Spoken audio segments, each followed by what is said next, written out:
검찰이 어제 문재인 전 대통령 딸 다혜 씨 집을 압수수색하면서 제시한 영장에 문 전 대통령을 피의자로 혐의를 뇌물수수로 적시한 것으로 확인됐습니다. 뇌물을 건넨 상대방은 이상직 전 의원입니다. 이 전 의원이 중소벤처기업진흥공단 이사장으로 임명된 대가로 문 전 대통령의 사위였던 서모 씨를 자신이 설립한 태국계 저가항공사 타이 이스타젯에 채용했다고 본 겁니다. 검찰이 적시한 뇌물 금액은 2억 2,300만 원 상당.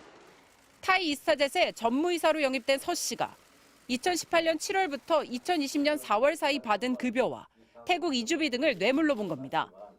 사위의 취업 이후 딸 부부에게 지원하던 생활비를 끊었다면 문 전 대통령 부부가 경제적 이득을 본 셈이라는 게 검찰의 논리입니다. 검찰은 문 전 대통령 부부 금융계좌도 압수해 딸 부부와 오간 돈 흐름도 추적해왔습니다. 검찰은 또 조현옥 전 청와대 인사수석은 직권남용 혐의자로 적시했습니다. 이상직 전 의원을 중소벤처기업진흥공단 이사장에 임명하는 과정에 부당하게 관여했다는 의혹입니다. 검찰은 최근 임종석 전 대통령 비서실장, 조국 전 청와대 민정수석도 잇따라 부르며 이상직 이사장 임명 당시 의사결정 과정을 들여다보고 있습니다. 특혜 채용 의혹은 4년 전 국민의힘이 처음 제기했고 고발로 이어졌습니다.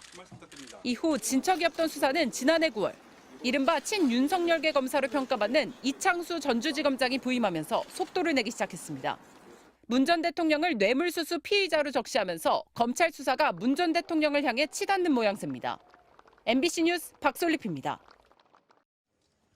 검찰의 참고인 신분으로 나온 조국혁신당 대표는 문재인 전 대통령 표적 수사라며 검찰에 날을 세웠습니다. 전직 대통령을 3년째 수사하는 듣도 보도 못한 상황이다 생각하고 일단 목표를 놓고 진행하는 수사라는 점에서 전 매우 이건 기본 도의에 어긋난 수사로 생각을 하고 있고요. 커피에 새겨진 거꾸로 된 물음표는 검찰 수사 자체에 대한 의구심을 뜻한다고 당 관계자는 전했습니다. 조사는 3시간여 만에 끝났습니다. 조 대표는 당시 인사는 통상적인 절차에 따라 진행됐다고 검찰에 밝히고 악용될까 봐 다른 진술은 거부했다고 했습니다.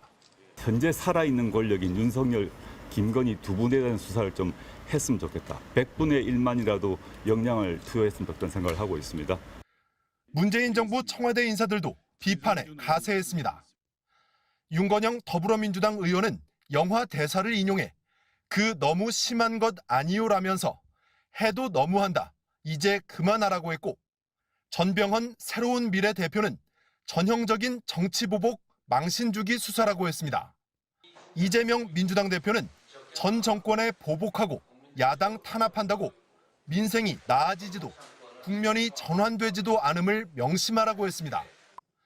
반면 국민의힘은 권력형 비리 수사라는 입장입니다. 관련 경험이 없는 문 전 대통령 전 사위의 항공사 취직에 대가성이 있는지 들여다봐야 한다는 겁니다. 특정인에게만 유리하게 진행되는 법 집행은 공정한 사회를 추구하는 윤석열 정부에선 있을 수 없는 일이고요. 또 법 앞에 평등을 보여줄 수 있는 계기가 될 거라고 생각합니다. 전직 대통령을 겨냥한 수사라 검찰의 수사 진도에 따라 여야 갈등도 격화될 것으로 보입니다. MBC 뉴스 이준입니다. 다소 좀 이른 시간에 종료됐습니다. 그러네요. 검찰에서 주로 무엇을 좀 여쭤봤는지 또 진술 거부권을 행사했는지. 저는 오늘 조사를 받기 시작하면서 이 수사가 출발부터 좀 문제가 있다는 생각을 하고 있습니다.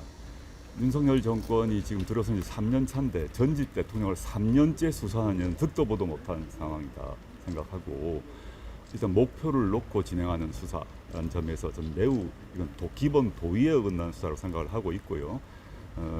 이제 현재 검찰이 문재인 전 대통령 및 그 가족에 대한 수사에 역량의 한 100분의 1만큼이라도 현재 살아있는 권력인 윤석열, 김건희 두 분에 대한 수사를 좀 했으면 좋겠다. 100분의 1만이라도 역량을 투여했으면 좋겠다는 생각을 하고 있습니다. 그 점에 있어서 이 수사 자체에 대해서 저는 아주 근본적 의심을 갖고 있습니다.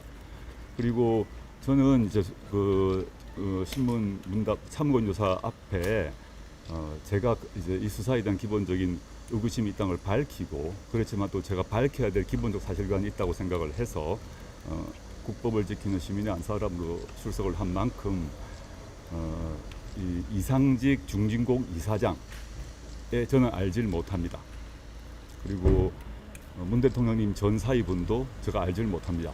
그 점을 밝혔고, 그리고 중진공 이사장이 임명되는 그 과정에서 당시 2017년 8년 이 시점으로 기억나는데, 그 시점은 통상적인 당시 청와대 인사 절차, 즉 인사수석실에서 추천을 하고 민정수석실에서 검증을 해서 이루어집니다. 그런 통상적인 인사의 그 기준, 절차, 관례에 따라 진행되었다라는 점을 밝혔고, 그리고 그 과정에서 중진공 이사장으로서 이상직 씨가 임명되는 그 과정에서 문재인 대통령의 전 사위죠. 전 사위 서모 씨의 이름이 거론되었거나 또는 그 서모 씨의 이스타 항공인가요? 거기에 취업이 거론된 적이 전혀 없었다라는 점을 밝혔습니다.